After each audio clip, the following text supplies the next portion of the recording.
Hello everyone. It is with great pleasure that we meet again for this third edition around knee alignment with a double level osteotomy as the main theme. Allow me to introduce our group of experts, Professor Adrian Wilson from London, who kindly agreed to moderate this session, Dr. Matthieu Olivier from Marseille that you already know, and Dr. Kristian from Hanover that you already know as well. If the art of knee osteotomies lies in the initial operative planning, its success also lies in its technical realization. You will discover these aspects during this course. I leave you in expert hands. Gentlemen, it's now your turn. Thank you. Thank you. Perfect. So thanks a lot. Adrian, do you want to also, as moderator of the session, give some introduction? And can you hear us? Yeah, I've got you. Can you hear me? Yeah, now we can. Great. Okay, so I'd love to open proceedings with my good friend Kristian from Hanover, now working with me in London as part of our group, and also teaming up with our good friend Matthieu Olivier to speak today about double level osteotomy. Why should we do this? When would we do this? How do we do this? And we're going to tackle this from both a traditional approach in terms of traditional planning, as well as showing you how we would do it with PSI in terms of both the planning and the execution. So I'm going to leave the floor now to you, Kristian, to kick off and dazzle us with your brilliant lecture on double level osteotomy. Perfect. Thanks a lot for the introduction to both of you, and thanks for the opportunity once again to be able to transport all this very interesting topic of osteotomy to you out there. And well, the first of these sessions that we've had a couple of days ago actually was on planning and on the basic well, execution of the surgeries. And well, this one now brings it to another level because that puts it now all together. And we talk about double level osteotomy in this one. So I want to just give you the basic idea of double level osteotomy, what it's all about, and why we nowadays do more and more of these procedures. And then I will hand over to Matthieu, and Matthieu will take you through, well, the more complex and technical questions of double level osteotomy, and even to more sophisticated techniques such as patient-specific approaches, and that will be really very, very interesting. So I will start with double level osteotomy. And I want to start with the tradition of it. Basically, this is an excerpt of the thesis from Johann Mikulic, who described the direction line, the so-called Mikulic line today, which goes from the center of the hip to the center of the ankle joint. And this line, actually, everyone knows that, just gives you an idea, a general idea, whether you have a varus or valgus malalignment. So knowing that you have either varus or valgus doesn't give you any information whether the valgus or the varus malalignment is originated in the femur or in the tibia, or maybe in both of them. And apart from that, the Mikulic line itself doesn't give you any idea whether the joint line itself is in an appropriate alignment. So to say 3 degrees inclined to the medial side. And this is what Mikulic also described, because he not only stated that there is a direction line which connects the center of the hip and the center of the ankle joint, but he also explained that there is a joint line orientation which has to be 3 degrees inverted to the medial side. And this is basically what Paley then 150 years later summed up in his masterpiece of osteotomy or deformity correction. And well, he gave us the nomenclature of the mechanical lateral distal femur angle, which is usually 87 degrees, and the MPTA, which also is 87 degrees, and that describes best the overall orientation of the joint line. So now, as we said, there is a reason why it makes sense to go for individualized measurements of the femur and the tibia because that's the only way to discover where the real malalignment sits. So as a matter of fact, as we stated, the Mikulicz line just describes whether you are in varus or in valgus, but you don't get any information about the malalignment itself. So you need to individualize, go for individualized measurements to be able to detect the malalignment itself and the orientation of the joint line. And it's very important to maintain or restore this orientation of the joint line, because it makes sense that it is the way it is. If you look for normal stance and the load distribution, then you will see that in bipedal stance, you have 50% of your body weight on each foot resting. But when you walk, jump, hike, and run, so in dynamic conditions, you have to medialize your foot in order to place it under the center of mass and gain balance.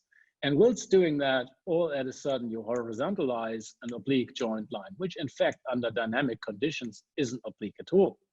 So it makes sense to have it oriented in that way. And now, obviously, we were more busy over the last decades with putting basically the Mikulicz line to the correct spot, to whatever that is, because Fujisawa stated in this study that you all, of course, know, that it should be some 30 till 40% after the surgery at the lateral compartment. And when doing that, you sometimes, for the sake of the Mikulicz line correction, as you can see here in some original images from that publication, if you want to convert this varus alignment to a valgus alignment, you sometimes have to drastically overcorrect the tibia if you do it just at one level. And that doesn't only look awkward and wrong, it basically affects normal kinematics because it contradicts what I've just explained to you.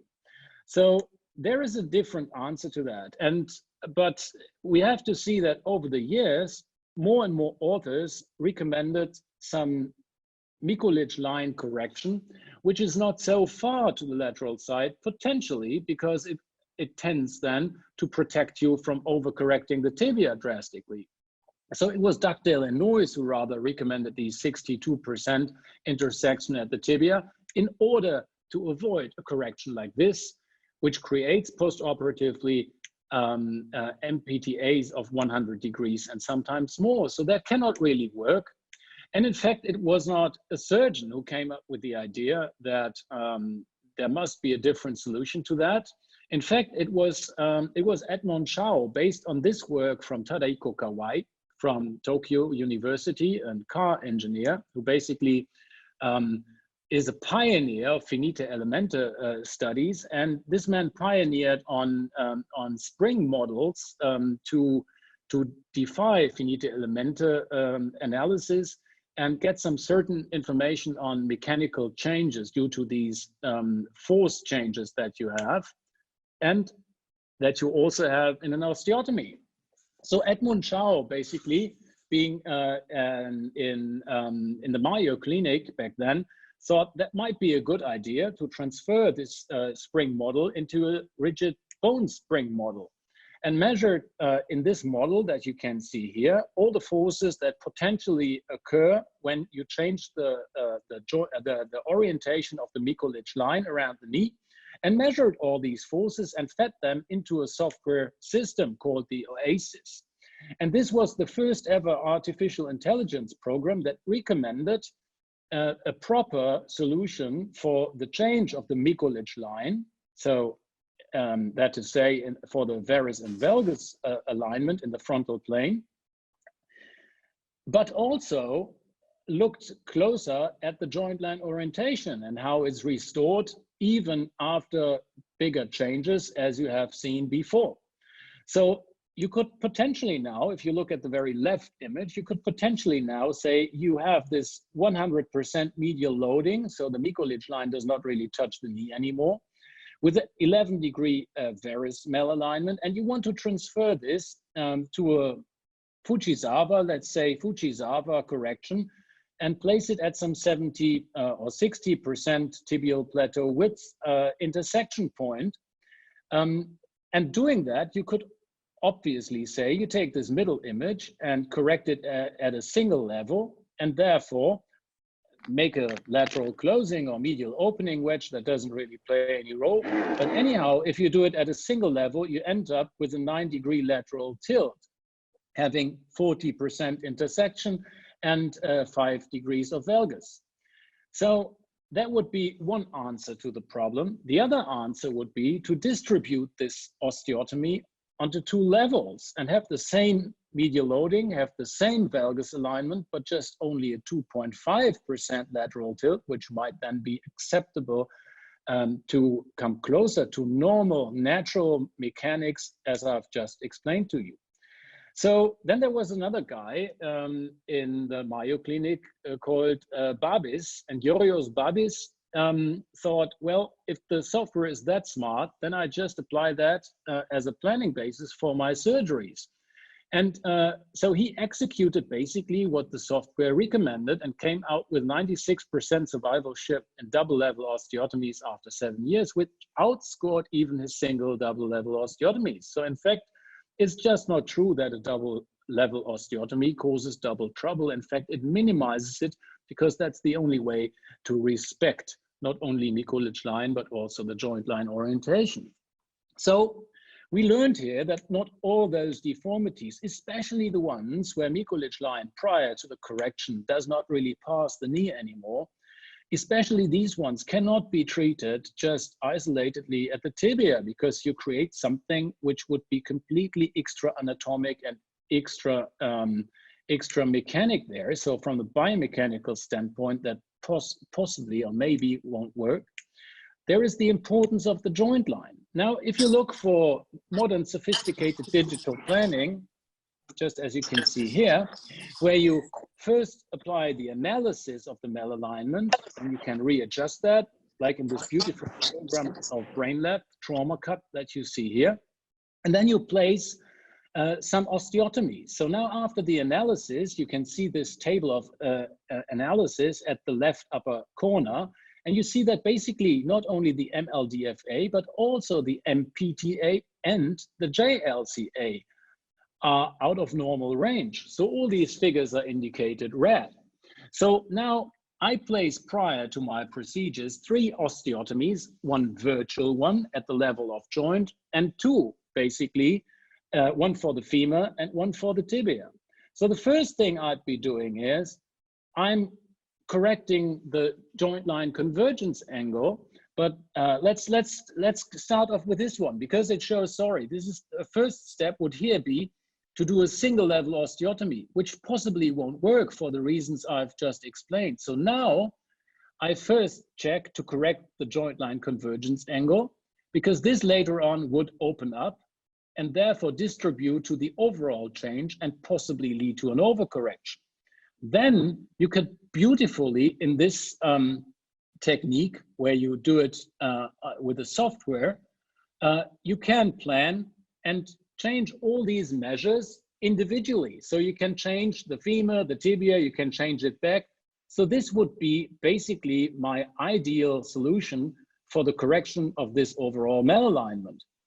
Unfortunately, you cannot do this when you don't have access to digital planning. So digital planning, therefore, is absolutely advantageous when you make double levels, because you can change them individually back and forth and check whatever suits your alignment correction best. If you do this now on a normal paper work and you print your X-ray, a calibrated one, and just use, like in good old days, a ruler and scissors and draw your Miniazzi corrections, then you will be facing the same case like this one. But then the only option to get this done is to first correct the femoral malalignment, just like you can see here. So that's the femoral malalignment, and you just measure how many degrees you have to change to go to normal means. So once you have done that, let's say we pick the case we have just chosen and have an MLDFA of some 91 degrees, and you want to bring it to, let's say, normal means, so 87, then you have to change it by some 5 degrees. So that's the first thing you do. You draw 5 degrees, measure the wedge base height to know what you later in your surgery cut out. And then you just perform this osteotomy like that. So this is when the first time the scissors come into play. So you just cut that out, stick it together, and see the initial change that you created. So half the way of your correction is now already applied to your surgery, and the mucolich line, which is the mucolich line that would affect after the distal femoral osteotomy, does now not pass somewhere beside the knee, but in the middle of the medial compartment. So, and from this on now, it's quite easy to proceed with the planning that I've explained to you in the first of these webinars, and just continue with the mucolich planning, with the Miniazzi planning, like I taught you the last session. So this would be the case that I've just shown you at the end.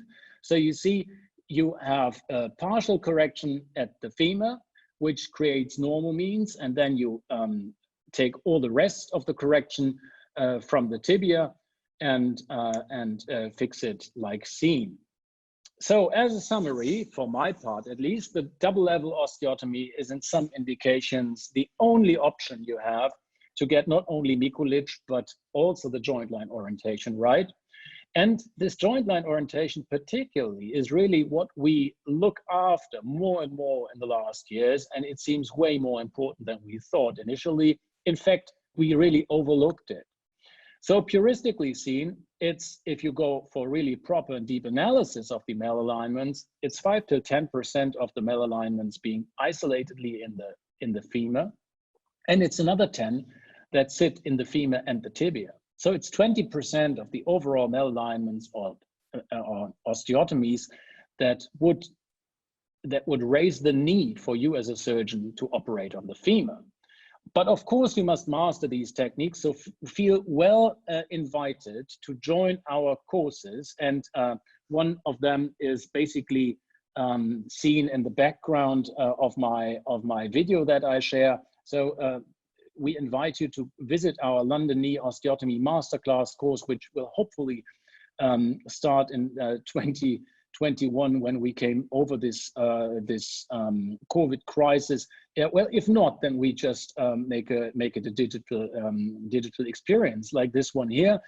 And then you have to use proven reliable implants as the ones that I've just shown you from Newclip. These are very, very well designed, anatomically fitting, very small in terms of what, in comparison to what we've had before. So it's really a great implant series that you should give a try. But obviously, don't start with double level osteotomy, start with single level, first the HTO, then the femur. And if you master all these techniques, then you put that together and have everything in your armamentarium that you need to treat these malalignments. So this is once again another slide from the London Osteotomy Center, and I've made enough advertisements for that. But Adrian, thanks really. You created a great section there, and it's really an honor to be part of that and be able to treat patients with you according these rules that we try to teach you here. So thanks a lot for that was it for the first part, and now I'd like to hand over to Matthieu, but I guess first we allow some questions, and I'm happy to answer those. Thanks a lot. So I think we've got the ability for everyone to go onto the chat and to feed in their questions. I'm sure there are going to be lots, and we can do some now, and then depending on how active the question session is, then we can continue on with Matthieu, and you can keep. Can you hear me? Yeah, it's okay for me. I'm trying to start the. Yeah. Okay, let's do. I think let's do a question session now. I'm ready anyway. Excellent. So Kristian, now that we know that we should be doing double level osteotomy, what is the size of the average osteotomy that you're doing in the femur and the tibia?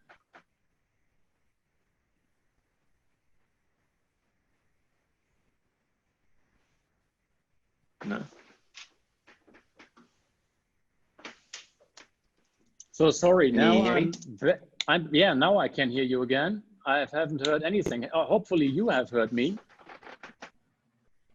Yeah, we heard it. It was a brilliant talk, Kristian. Well done. Fantastic. Can you hear me? Yeah, I can. Good. So now that we're doing double level osteotomy, what would you say is the average size osteotomy that you're doing in terms of your corrections, both on the tibia and the femur? Yeah, that's a good question, because I mean, when we started with these cases, well, overall, we have to say there is plenty of room for single level osteotomies. So don't get us wrong here. We don't want to advocate that you should do double level osteotomies in each and every case.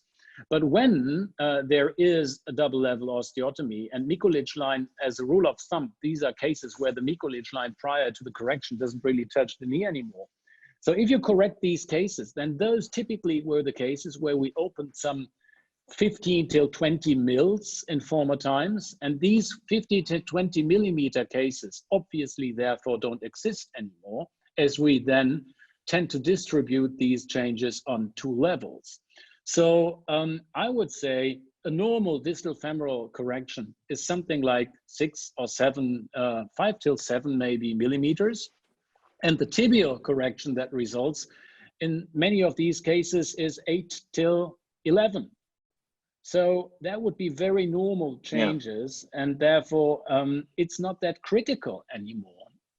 I mean, whenever we left the table and had changes like 20 mils, we all felt not very comfortable with that, I guess. Sorry. So Kristian, what would you say with your digital planning, the things we're very interested in are the MPTA and the LDFA are the workhorses of our planning. What would you accept as the upper limit of your MPTA before you'd say, do you know what, this varus is not just in the tibia, I'm creating a new deformity, it is in the femur. What are you happy with figures-wise at the end of the case? This is something we're always asked. And this actually feeds nicely into a question that I have, which is what is the ideal varus deformity angle for a double level osteotomy? I think the question really is not what's the ideal varus deformity angle, but what is the ideal MPTA or the upper limit that we would accept? Yeah.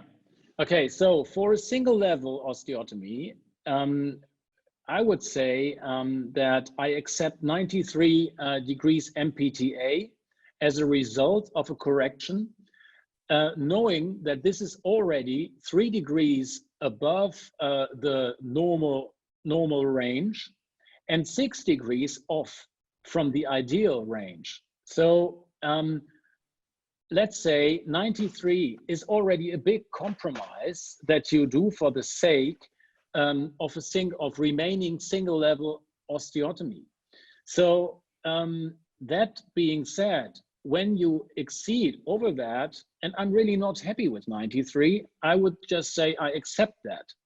So when I go for a double level osteotomy, then I tend not to accept any values above the normal standard deviation. So I would say 85 till 90 is acceptable in a double level osteotomy. So you remain in green figures, so to say, for all the values. So for a double level osteotomy, you are really free to play around and end up at normal figures. For a single level osteotomy, sometimes for the sake to remain single, it's allowed to overcorrect. But I would say not further than 3 degrees. And another question that we often get asked is, what's the smallest osteotomy that you would perform for the sake of keeping it all perfect? What's the lowest limit of, in terms of millimeters of correction? Because of course, that's how we gauge. What is the lowest, smallest number that you would do in terms of a physical correction, femur and tibia? Yeah, well, we have made 4 millimeter corrections, but there we have to be precise, because 4 millimeter correction in a 2 meter male patient is something different than in a 1 meter 50 small lady. So here we transferred angles to metrics. And so therefore, the same metrics might be different angles in different patients. So then we have to look back again into what we really have changed, and this is angles. So, and therefore, I would say 4 degrees, I would not apply for other changes than 4 degrees, because we said that 3 degrees as an overcorrection might be okay or acceptable. So if this malalignment is acceptable, then of course we cannot build up a frontier here and say, well, it's unacceptable for our own changes. So I would say 4 degrees is what I want to change. And that sometimes might be 3 millimeters, that sometimes might be 5 millimeters, depending on the length. Okay, final question before we move on. And I can see the questions coming through, so please, everyone, don't be shy. We've had a good question here. What order do we do the osteotomies in? Do we close on the femur first and then open on the tibia? That's a very good question. Would we use the bone graft, etc.? Yeah, that's a very good question. And of course, that rather would have been explained during the technical talks, and maybe Matthieu will emphasize that. But obviously, it's the closing wedge that starts. So it's the femur. Anyhow, the femur gives you the joint line orientation. So you first start with a closing wedge osteotomy, because that's a decisive one, and it's definitive change. So when you make a lateral closing wedge in order to change a varus into a valgus, let's just take the standard example, and you make a lateral closing wedge at the femur, then you still have, for the medial open wedge at the tibia, all the options to fine-tune your result by opening it up 1 millimeter further or fewer. Absolutely. So this is why you start with the femur, and then you tend to go for the tibia. And what about the bone wedge that you remove? Useful, not useful? Do you use it? Yeah, well, if I remove a bone wedge at the femur, which I always do when you make closed wedge distal femoral osteotomies, of course you don't throw it away in the case of a double level osteotomy, but you stick it into the tibia if you make an open wedge. So sometimes for valgus corrections, I make medial closing wedges at both femur and tibia. So then I have like 2 wedges basically with no usage. I cannot make use of that. So, but if you make a standard varus correction, and this is 80% of my double level osteotomies, a valgization out of a varus, which is insane, then I use this lateral cutout wedge at the femur and stick it in the tibia in order to use that bone. There is, of course, yeah, I mean, we're very lucky. We've got a question here, bone void filler. What do we do? Bone wedge graft? And yeah, Adrian, you might answer that. Right. Yeah, if you have access to allograft, then I think a femoral head bone graft wedge or an allograft bone grafting wedge is extremely useful. It reduces initial swelling, acts like a cork in a bottle, provides immediate support for the patient so they feel more comfortable, and we've had significantly better results, particularly in terms of pain. The patients are significantly better off in the early phase, and at least 50% of the allograft bone wedges incorporate very early. So you get complete union at 3 months in 50% of the patients 3 to 4 months down the line, which is very nice for you as the surgeon to see things are finished, and also for the patients to have completed their treatment. So I think that answers that question. Nice question here, saying, Kristian, do we use MPTA or Michelitz to say this is why we go for double level? What is, how do you, I know it takes us right back to the initial stages of the talk, but if you could just repeat for us what it is that ticked your box. This one is a double level osteotomy. How do you know that you need to do this? And of course it's down to the planning and calculating the varus in the femur, right, and the varus in the tibia, and obviously valgus. So if we could answer that question, please. Right. So let's just say we answer this question, I guess, best with an example. So You have your Varus alignment, and you plan your patient according the Miniatzi planning that we described. So when you plan this now, and you analyze your actual Mikulicz line that you have, and you draw your virtual Mikulicz line that you have, and you transform this change around the hinge you defined at the spot where the hinge typically sits at the top of the fibular head, and then you perform this change, and you come out with a MPTA post-operatively of, let's say, 95 till 100 degrees. Because you have to overcorrect sometimes if you start at even already quite high MPTA values. Let's say you have an MPTA figure of 85, and you start at 85, but you have a massive correction to apply because the Mikulicz line doesn't touch the knee and misses it to the medial side. Then potentially, thus this is a Varus alignment, the overall malalignment that you see, potentially 10 degrees, cannot be just added to the 85 MPTA that you are starting with. Well, you can do that, of course, but then you end up at 95, and sometimes it's even worse. So the question is now, so you plan it around when you don't, yeah, sorry.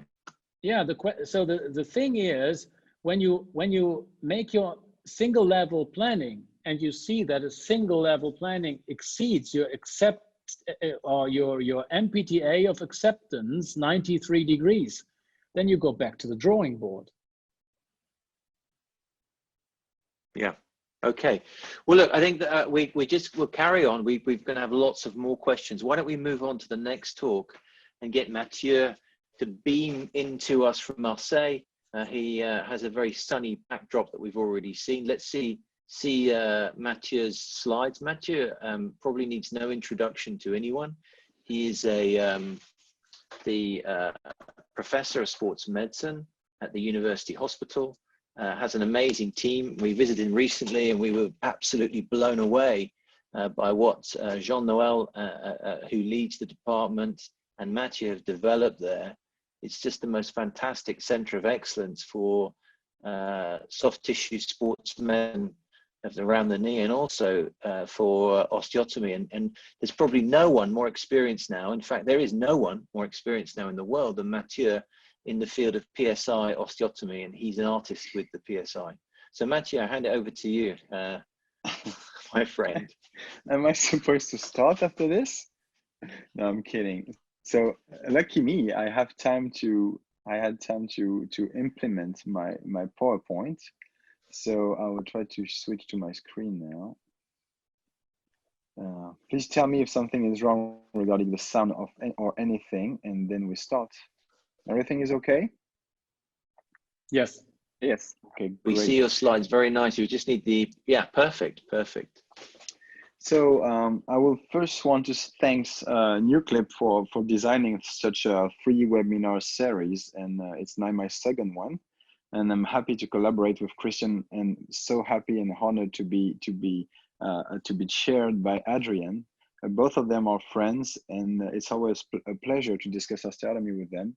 I was about to answer, but most of the question, but Kristian is so kind, and Adrian too. So I will try to cover everything again during the slides, because it's always good to repeat.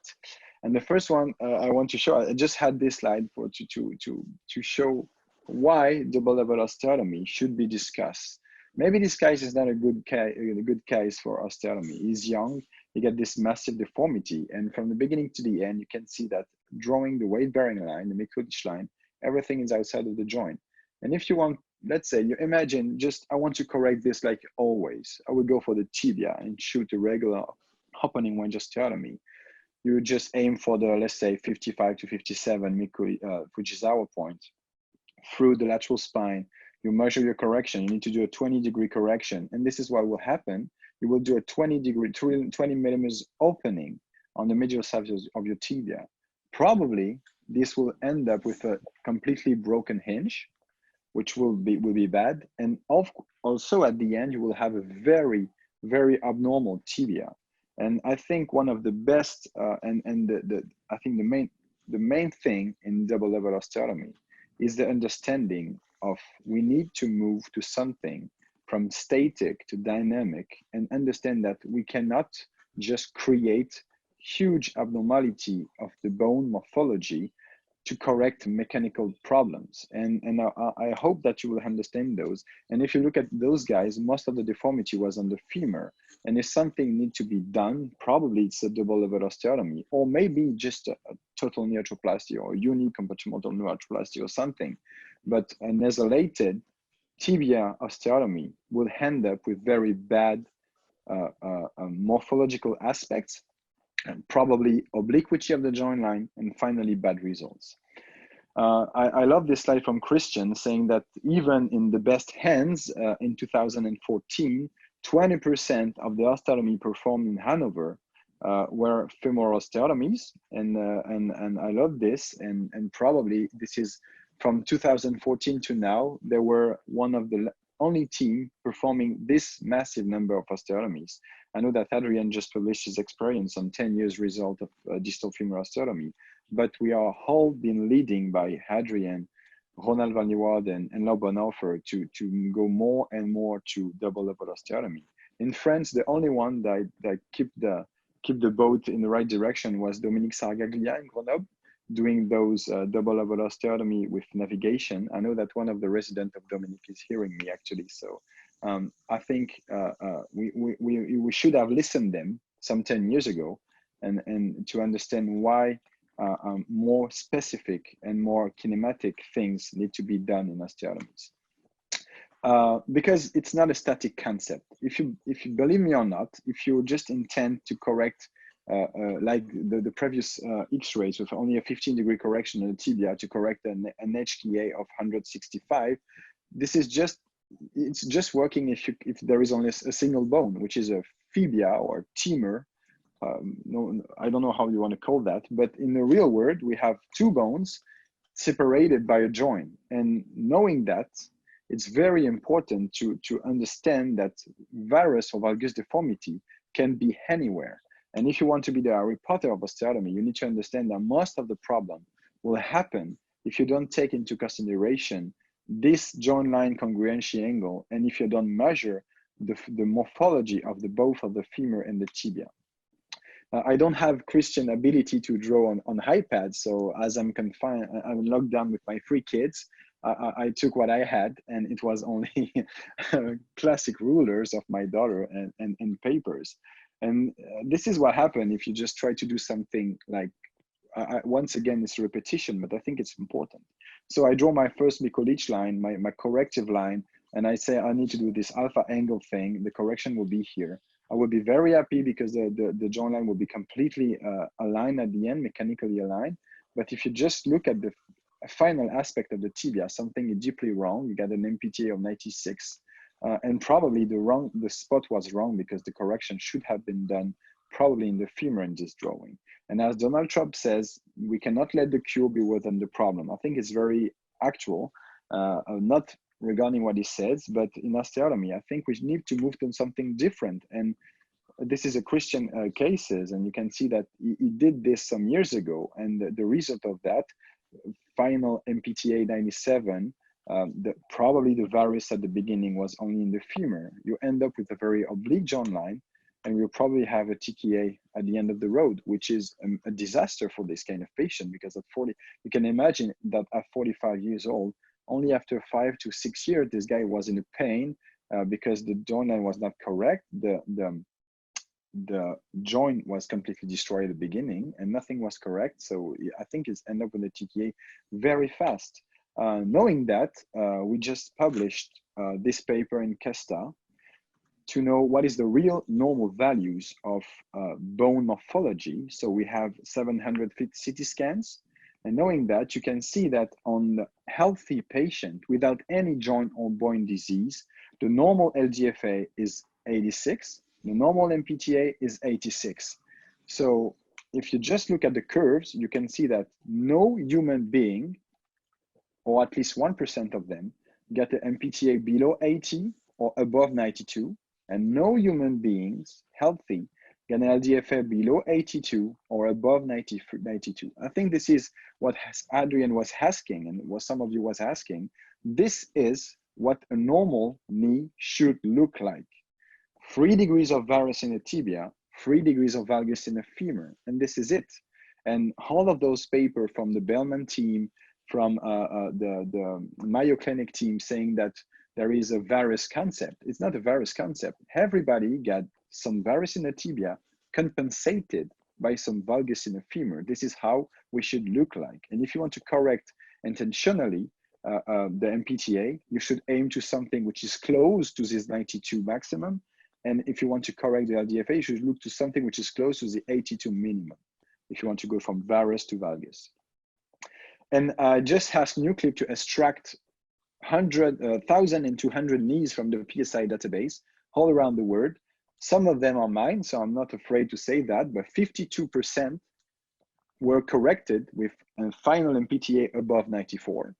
And 17% of the osteotomies were performed in the wrong bone, which make, this is a big mistake. I mean, we have 3D plannings, and I will show that in a few minutes. We have the real values of everything, but still we want to correct bone and create disasters, because I think an MPTA of 96 or 97 is not a good thing for patients, and we shouldn't be aware of about that. This leads up to osteotomy, and we want to give you some, let's say, tips and tricks on distal femur osteotomy. We all start with lateral opening wedges, and I think it was the good beginning and the good option at the beginning. So monoplanar lateral openings to correct varus, and basically the problem is that the mechanics of the femur are totally different than the mechanic of the tibia. We have high bending forces, and this created a big problem because of the iliotibial tract friction. The plates were not supported very well.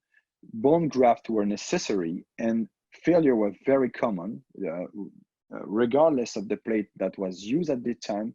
These lateral openings end up with a high rate of failure, and this is why the AO Foundation and people like Lobanhofer and Adrian and Ronald Walliwarden brings us to more medial correction, first with 90 degrees angular plate, and then to more modern concept with long incision. We know that closing means that you need to have a high area of contact in between the two parts of the bone that were cut to have a healing. And this also brings us to the concept of oblique osteotomy lines, because at the beginning with those 90-degree angular plates, what happened was that the cut were completely horizontal. And if you do that, you will end up with the contact in between the proximal and distal aspect of the cut will not match. And knowing that, the coverage of the cortice that will touch will be very small, and you will have a high risk of non-healing. This is why everybody moved to these high oblique cutting lines to be able to have first no offset here. So the two parts of the bone will match completely, and we'll have no step in between the proximal and distal aspect of the femur. A good cortical support, because it's important that the cortice here hangs on the cortice and on the trabecular bone. And finally, the stability was significantly higher. We all move to that, and we start, of course, with single plane closing wedge osteotomy with this classic techniques. We remove a part of the bone and we close it, of course, trying to have a complete intact hinge to make the bone regrow from it, and of course, to have a healing. What's changed everything, I think, is the Stobli idea to do biplanar osteotomy in the femur. And the global idea was to create this entire shield, I call that the shield. And this allows us to double or triple the area of contact in between the proximal and the distal bone, because all of this part will not be cut, but will move and slide along the anterior cortice of the proximal femur. And that helps us to have a bigger surface of contact and better healing rates. This is what happened. This is what we do on the saw blade, on the saw bone, and you see it's completely destroyed here. But you can imagine that both this A and B surface will heal, but at the same time, the C and D surface will heal together and help us and enhance your ability to have some good healing at this spot. Less volume of this contact surface help us to have more healing rate on this complex femoral osteotomies. I love this drawing of Kristian because he gave it to me some months ago, and I love it because everything is pretty clear. You can see that having those oblique cuts will help you to have a good matching and good surface area here. And looking at the down part of the drawing, you can see here that the biplanar cut should be very ascending and not completely horizontal, because you need to have a large cortical support. I will stop the video at the good timing if I can. I can't. Yeah, this ascending cut is very important to have a very good surface of healing. So at least 1/3 of the femur need to be involved in the ascending cut, and the 2 last third on the horizontal cut to have a nice healing spot. One more thing, which is shown in the schemes, the hinge is just above the lateral condyle here, and most of the people, when struggling closing their osteotomy, one of the biggest reason is there is some bone here avoiding the closing to happen. So this spot needs to be touched with your finger. You need to feel the cartilage, and just above of it, you need to have to feel your hinge and see that it's a thin line and not a very big block. Otherwise, the closing will not happen. And this zone needs to be well cut, and I will show you on PSI how it works. I would say go medial. So this is the classic installation of the patient. So this is the setup of the Bonhoeffer team. Drawings from were made by them. Small incision on the medial side of the vastus medialis. You opened it. You retract your vastus medialis above, just like if you're doing or you were doing a subvastus approach for TKA. The MPFL lies here, so you don't need to go too distal, otherwise you will cut it. Then you find your intramuscular septum to get access to the femur. You release it with your finger with blunt dissection, and then you shoot key wires. Remember, they need to be oblique, and this drawing should be a little bit different. I think the crossing point of the key wire should be a little bit outside of the femur.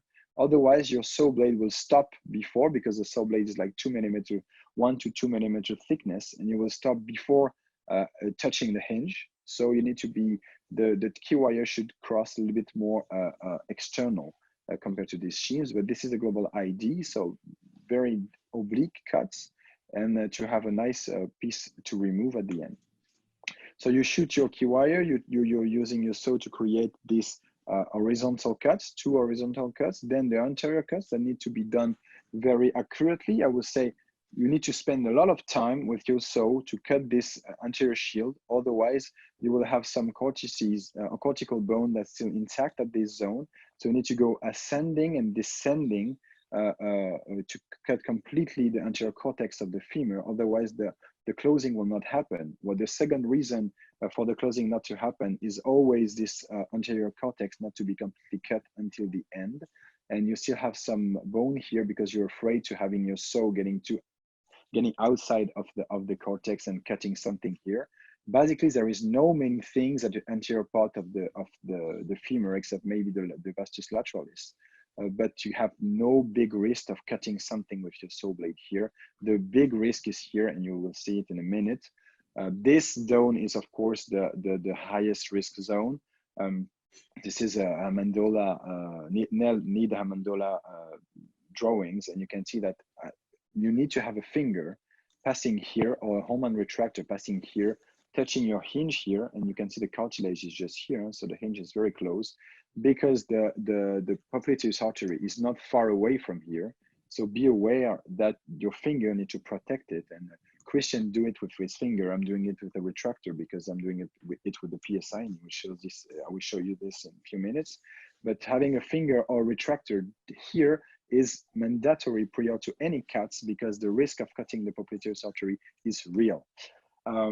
Using this kind of new technology, such as a precision blade from Stryker, is a good thing. It will help you to put your finger just below the saw blade, and you can see that you can cut everything without cutting your finger, and being able to protect the vessels using this. And it's very important because otherwise, once again, if you have nothing behind at the posterior aspect of the femur, you have a higher risk to do a lateral a vascular injury. Some cases were reported, and I would say that it's probably more than that. Be aware that you need to have something to protect the vessel when cutting the distal femur. Reducing the osteotomy is also a big thing. I like these drawings because you can see here, you need to be very gentle. Closing an osteotomy wedge need to be done very softly, accurately.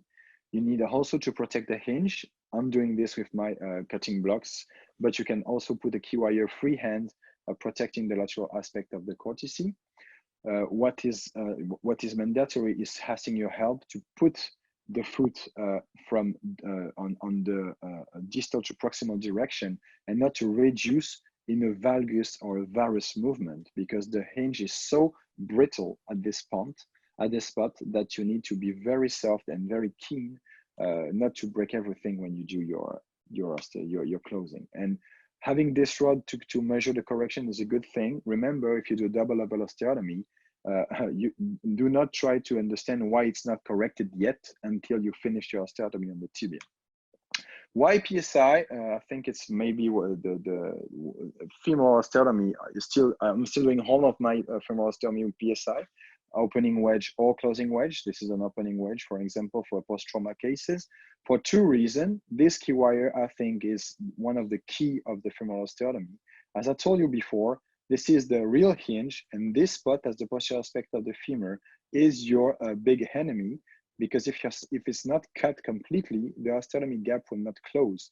So once again, this is just above the lateral condyle, and this red circle you need to be touched with your finger, and be aware that you cut everything here and leave the hinge just behind the key wire intact, removing all the cortex at the posterior aspect of the femur. Otherwise, your osteotomy gap will not close. I love the PSI too, because it's a 3D planning, and this is how the virtual osteotomy is done. You can see here that I know exactly the length of the saw I'm supposed to get in before touching my key wire. I also know that I can do some crazy stuff here. This is an opening, and you can see that I will shoot continuously now, and you can see that you can open it. And what happened here, the hinge is stable. The only thing that's changed, the wires are bending, but my hinge is still intact from the beginning to the end, because those key wires absorb most of the strain that will happen during the opening or the closing. They will bend and avoid any breakage on the lateral aspect of the tibia. This was once again an opening, and you can see that the correction is measured here. I also know how much of the correction I'm supposed to do this 13 degrees of a correction. Once again, it was a trauma cases, so I will not try to do this kind of thing in the regular femur. And I have all of the measure here, so I can do I can ask all the screws as long as the PSI is correct in a good position. I know that the screws will be exactly the good one, so I can have all the screws and the plate on the table prior to any incision, and this will help me to catch maybe 5 to 10 more minutes of time, not asking, opening, having the screw, the good screw, this is a 55, this is a 50, bothering me. So we have a phantom of the plate with all the screws put inside of this phantom prior to incision, and everything is so easy to have in a slice just like in a flash. This is Adrian publication of last week, and it's I want to emphasize this, probably the only 10 years study on distal femoral osteotomy, and having this 89% survivorship is something to me incredible. I hope that all my osteotomy will survive this 10 years, and probably it will be the case. Of course, Adrian is an expert, and this is maybe one of the reasons. It's a complex osteotomy, the distal femoral osteotomy, and you need to be prepared. This is a case of a double level osteotomy I want to show you on PSIs. This is a guy of 49 years old, active worker. As you can see here, HKA was 160, MPTA 84, LDFA 97, GLCA 4. And how I know that, just because during my PSI, I extract everything from my my 3D planning CT scan. So you can see here the LDFA, the MPTA, everything is measured on 3D planning on real bone, on real bone modeling. So it's not a projection on 2Ds. And also you can see here one point that was not given by the long axis is the slope is completely out of the range with the 75. This guy was getting a whole ACL injury of some episode of instabilities. So I correct the slope at the same time during this correction. How it worked, let's imagine a plan. My intended correction was 22 degrees from the Mikulicz plan. LDFA 10 degrees because I want to have something which is not big. I don't want to do a 15-degree closing or 20-degree closing, even if the biggest aspect of the correction is somewhere here.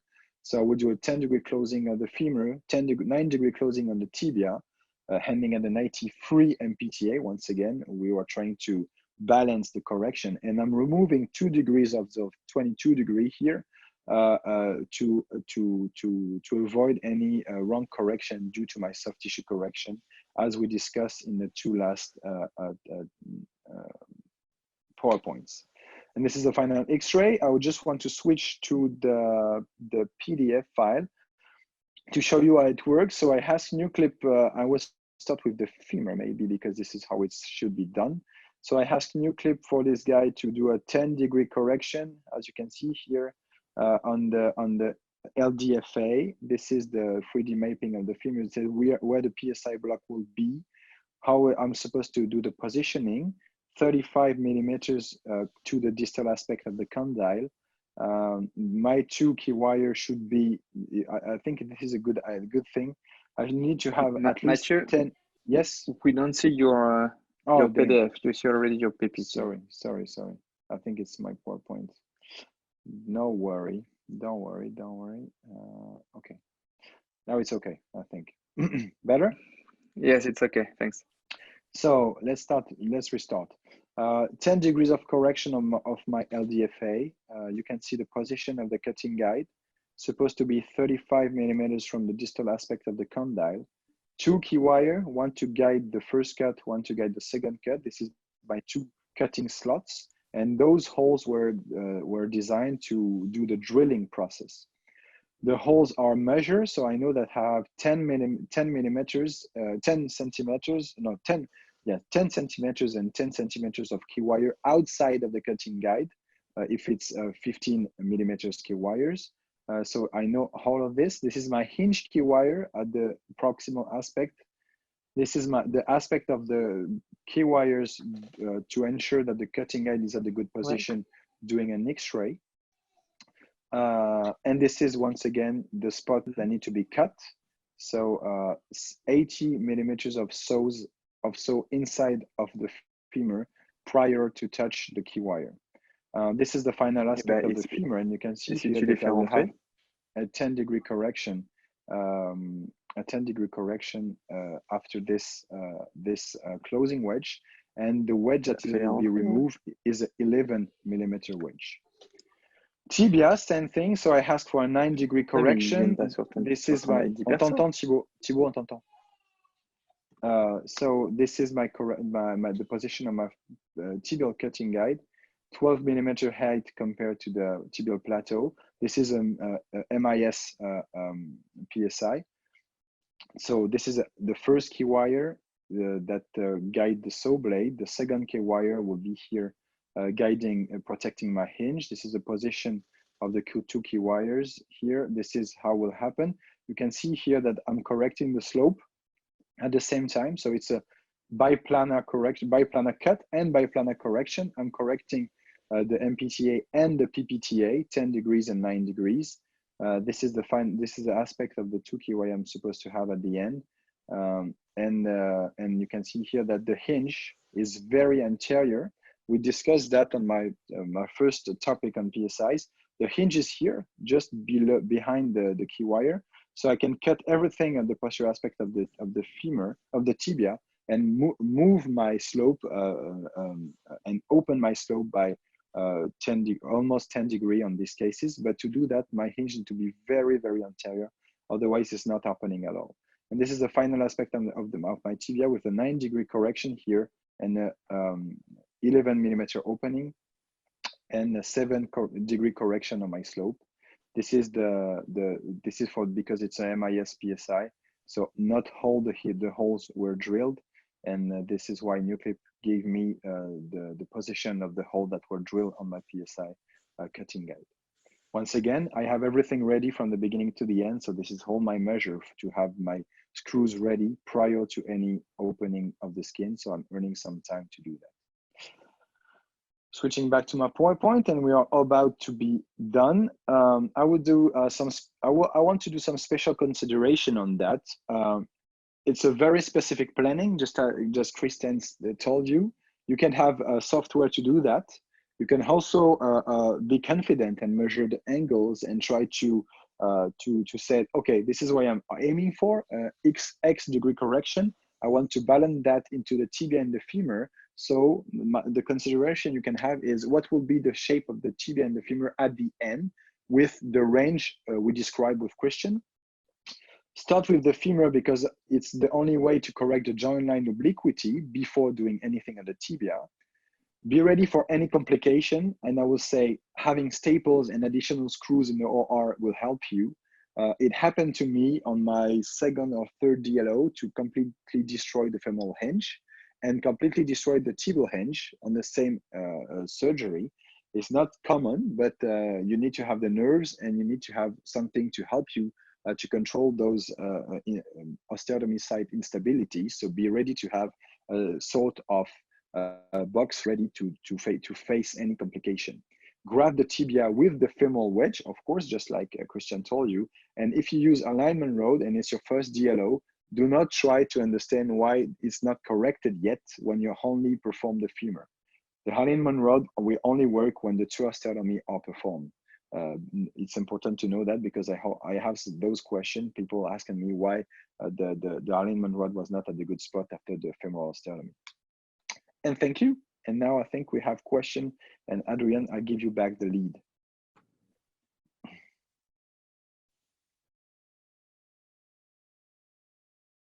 Okay, fantastic. Thanks, Matthieu. That was great.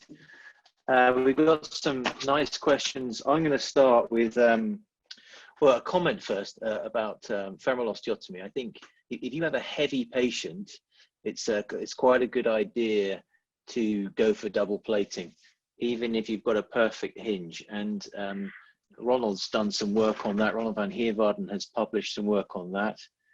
Equally, if you have any issues at all around the hinge, you never leave it. You always plate it because you never regret it, and you do often regret it. We've had cases where we've seen the hinge fracture. The surgeon's been happy at the time, and it's gone on to develop into a non-union. So it's really important to have a low threshold for double plating. Newclip have got some fantastic new plates. They have a family of plates. They have anatomic plates for the femur laterally and medially, femur and tibia. They have dedicated hinge plates now so that you can protect your hinge. They also have a family of plates for rotational osteotomy. So they've really got a great portfolio for us to help us with the surgery. Matthieu, how important is the long leg X-ray in your planning, given that you have a non-weight bearing CT?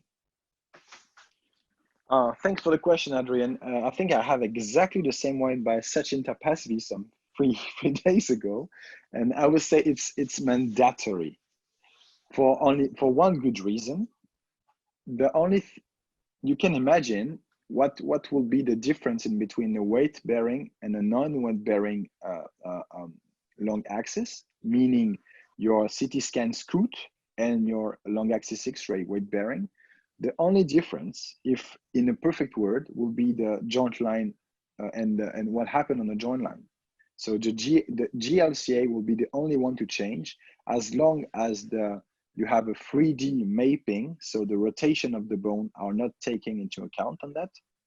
But anyway, I think today, nobody can perform an osteotomy planning without taking into account the dynamic part of the correction, which is only showed by the weight-bearing long axis X-rays, which is the GLCA measurement. So it's very important. How close are we, do you think, to having a, yeah, I agree. How close are we to having an ability to calculate and differentiate short leg weight-bearing X-rays into a long leg X-ray based on, you've done a lot of great work looking at case series of X-rays, case series of CT scans. How close are we to be able to map a short leg X-ray such that we don't need the long leg? We can get away with a short leg plus a CT, because that would be a real breakthrough. That's a very good question. Many Adrian. people don't have access to long leg.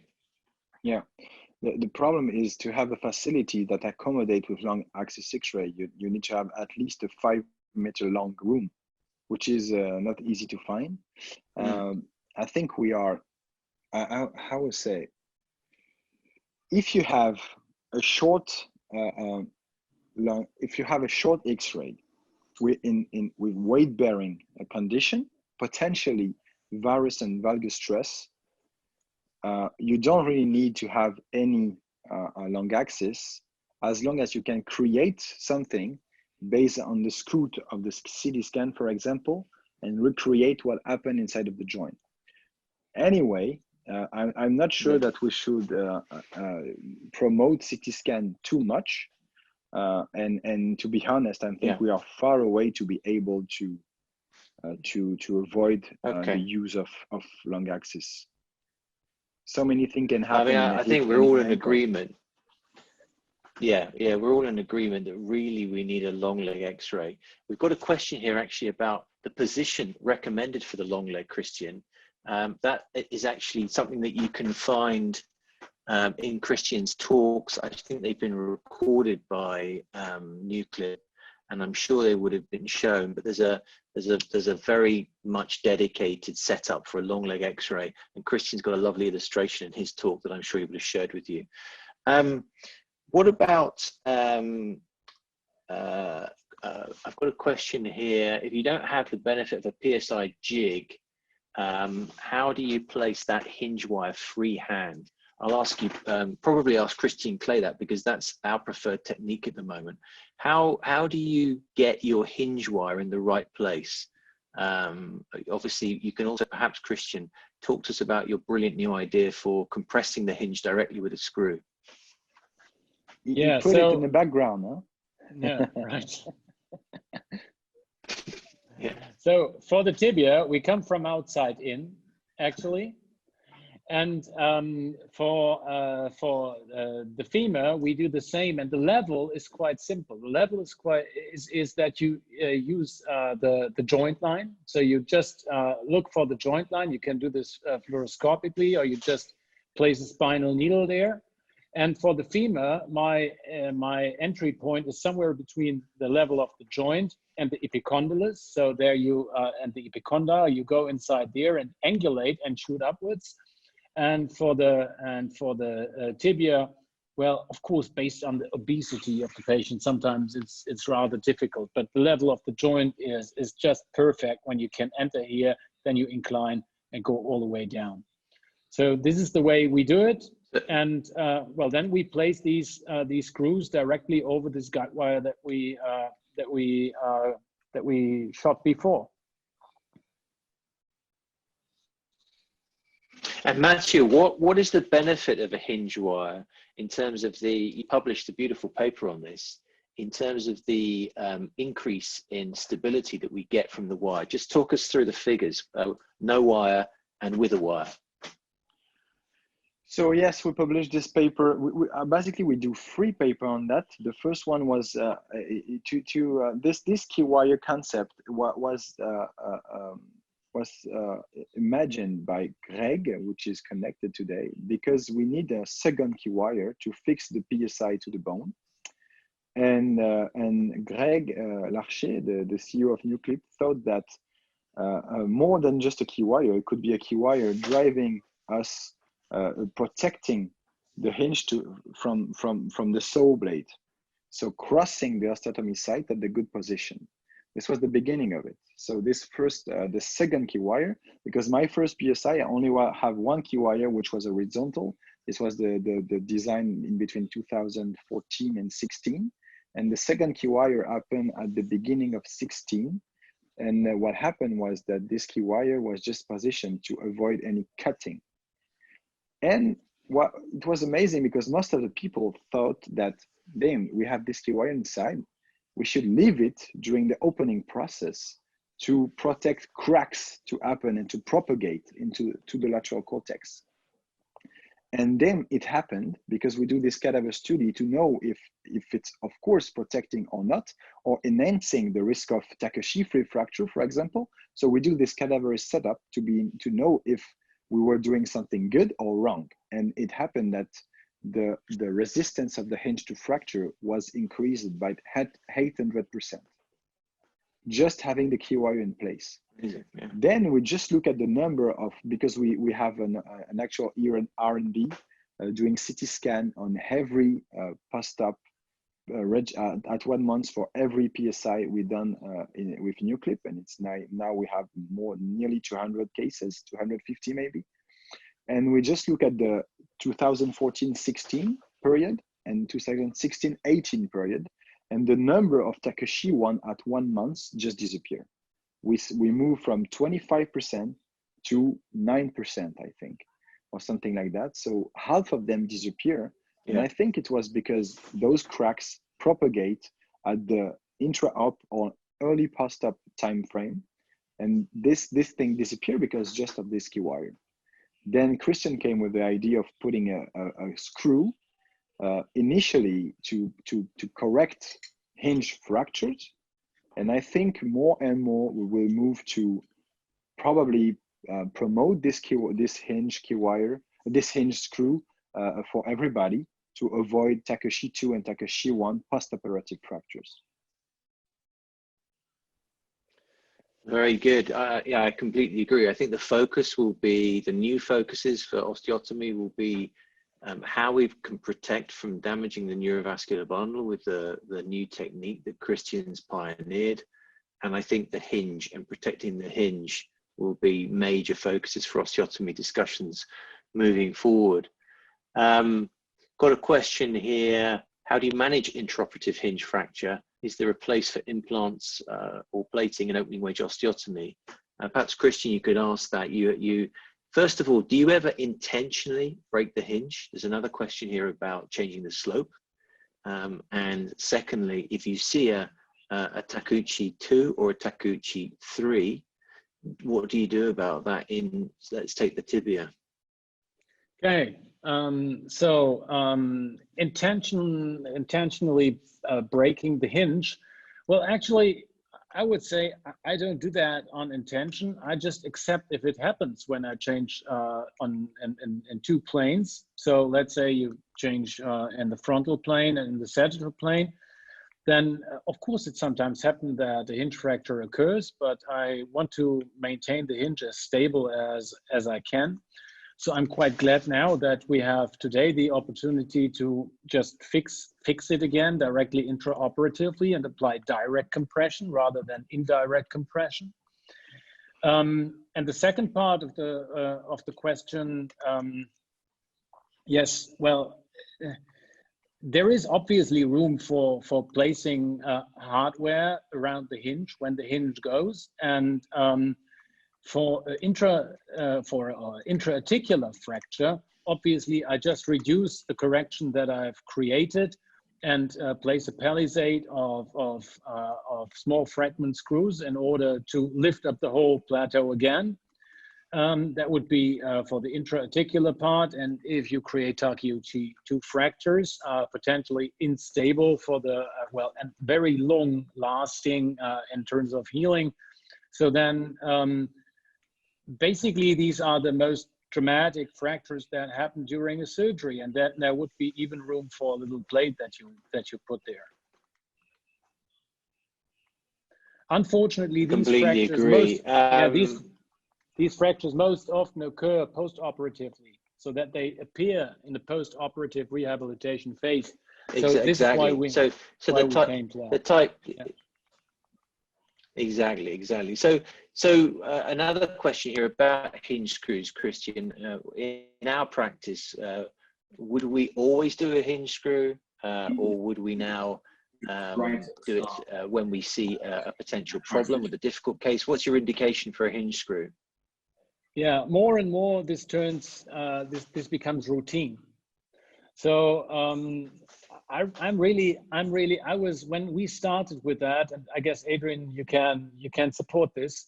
So we were really impressed with the changes that we experienced in the direct post-operative rehabilitation phase. So more and more we see patients that would be ready for rapid recovery, even in distal femoral osteotomies, even in double level osteotomies. You have patients that you can ask to stand up and walk without any support, no cane, no crutches. Obviously that might be insane and nothing for regular treatment, and still we ask these patients to keep their crutches for 2 or 3 weeks. But anyhow, it's really remarkable that you have a tremendous change with a protection of the hinge. Completely agree. And Matthieu, you've become the master of PSI. What's your accuracy with PSI compared to, you've done that brilliant paper with Seb. How accurate are you with your double levels, your single levels? Tell us. It's a good point, Adrian. I would say that the precision cannot be absolute, because there is your hands are placing the PSI at the good position or not.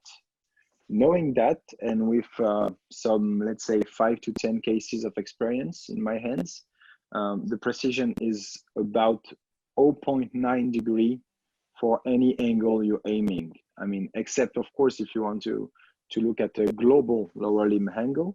But if you want to do, if you're looking to the MPTA or PPTA, PDFA or LDFA, tibial and femoral, the precision is lower than 1 degree. So the precision is, the accuracy is 1 degree, which is nearly what you have with navigation. Okay, perhaps we're coming towards the end here. We nearly answered all the questions. Matthieu, when a surgeon wants to order up a PSI case, do you use the long leg measurement of the MPTA, or do you use the CT measurements pre-op? Is the CT just used for the 3D printing of the JEG? I think we might have answered this actually. So what's your, in terms of the surgeon saying, how does it work? So the surgeon wants to do a PSI, they get their CT, they get their long leg, they send it into Newclip. How do you then determine what the end result's going to be? What's the conversation between the surgeon and the engineers at Newclip? This is a very good question, and I think everybody wants to try one time how it works. And I would say now it's for me it's a very routine thing.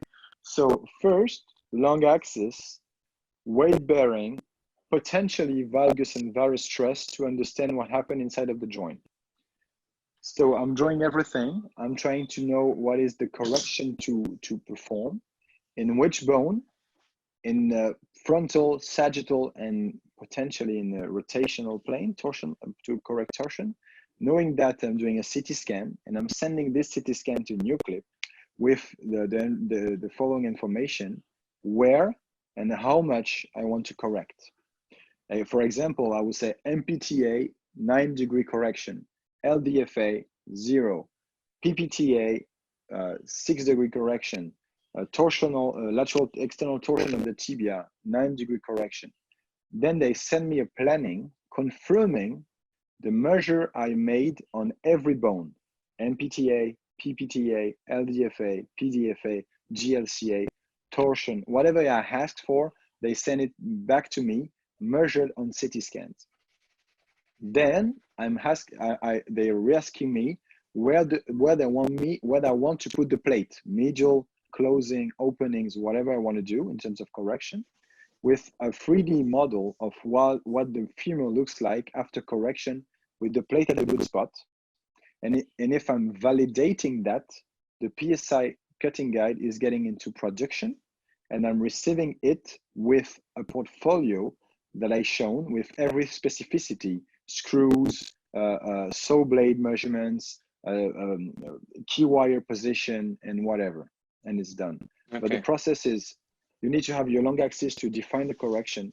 You need to have the CT to confirm the shape of the bones. And finally, the CT will also create some virtual osteotomies to have the final PSI cutting guides.